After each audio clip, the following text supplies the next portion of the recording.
tông mà ro bay ô sướng sar bu ni no ani lang ma nok no khong ro je tông ma bu ni no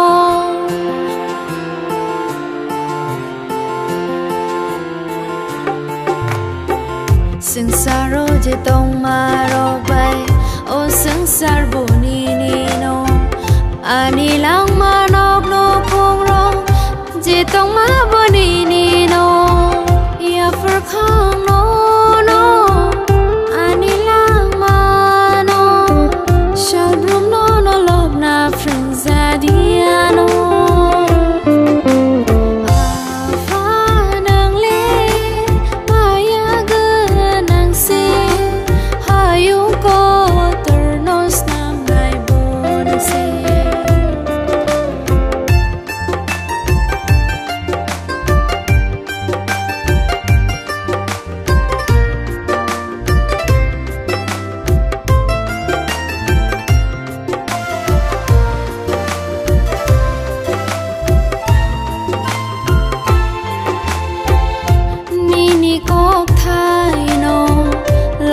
nang sia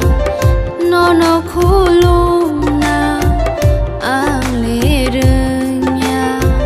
chupang gir di khao ni ko kathang no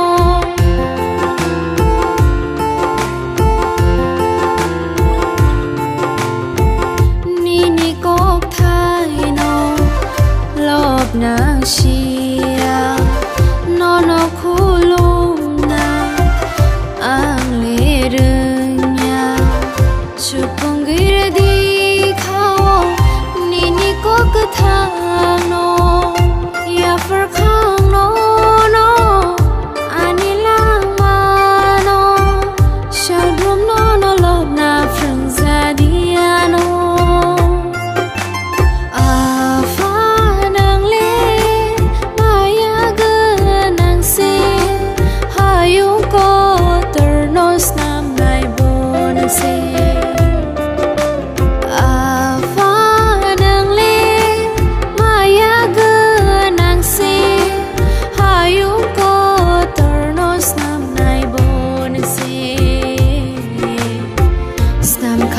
kok thai